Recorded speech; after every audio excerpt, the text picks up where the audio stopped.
इतना complicated tax regime कर दिया एमएसएमईज के लिए और इतनी ज्यादा लीगल कंप्लायंसेस कर दी एमएसएमईज के लिए कि या तो वो डाउन स्केल कर रहे हैं अपना बिजनेस या बिजनेस छोड़ बंद कर रहे हैं।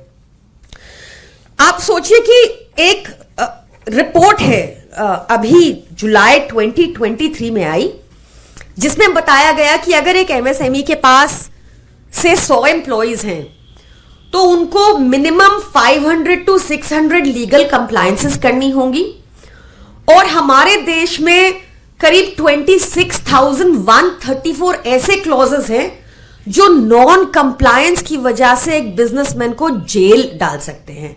इस रिपोर्ट का नाम है gelled for doing business in India. अगर ये बहुत नहीं था तो बची खुची कसर मुजफ्फरनगर के भाजपा एमएलए जैसे लोग पूरी कर देते हैं, जो वसूली करना चाहते हैं एमएसएमई से, और वो नहीं अगर उनको पैसा देते तो वो लोगों को भड़काते हैं कि फैक्ट्री जला दो। और बची खुची कसर अगर ये 26,134 क्लॉजेस इनफ नहीं थे जिसके तहत जेल हो सकती है व्यापारी को, तो उन्होंने पीएमएलए जैसा लॉ ले आए। पीएमएलए जैसे लॉ में संशोधन कर दिया।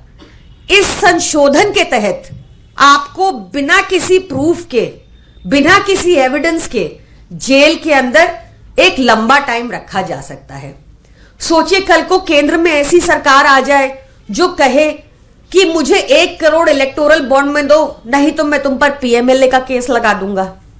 और तो और आपने हाल ही में एक बहुत ही अजीब केस देखा होगा जहां पर 2 लोगों की जमीन को एक भाजपा के उच्च अधिकारी ने कब्जाने की कोशिश की और वो दोनों लोग उस भाजपा उच्च अधिकारी के खिलाफ कोर्ट गए।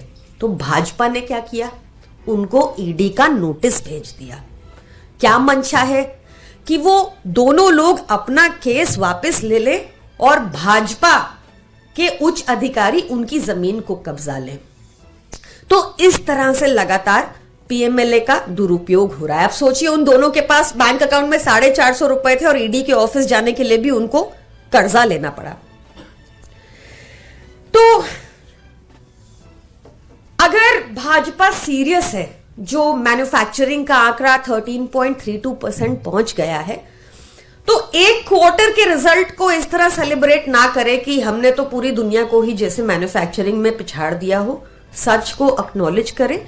और क्योंकि भाजपा में आज अभाव है लीगल, इकोनॉमिक और फाइनेंशियल जूरिस्प्रूडेंस का, तो उनको अरविंद केजरीवाल जी को कंसल्ट करना चाहिए।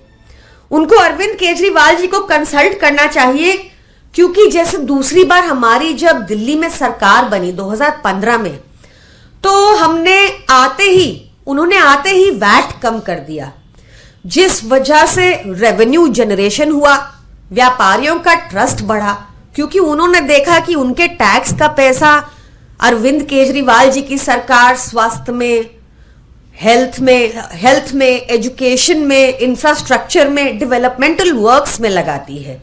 तो उनका ट्रस्ट बढ़ा। वैट कम होने की वजह से वो भी पूरा टैक्स देने लगे। एक अच्छा इन्वायरमेंट मिला। रेड कल्चर बिल्कुल बंद कर दिया दिल्ली में। पहले बहुत रेड्स होती थी, रेड कल्चर को बिल्कुल बंद कर दिया गया दिल्ली में, और इससे इन्वेस्टर का ट्रस्ट बढ़ा, इससे बिजनेसेस का ट्रस्ट बढ़ा। तो बहुत जरूरी है कि मैन्युफैक्चरिंग को दोबारा से फोकस में लाया जाए। अरविंद केजरीवाल जी से केंद्र सरकार कंसल्ट करे ताकि मैन्युफैक्चरिंग भी बढ़े और केंद्र सरकार को भ्रमित आंकड़े पेश करने की जरूरत ना हो और देश की करेंसी भी संभले।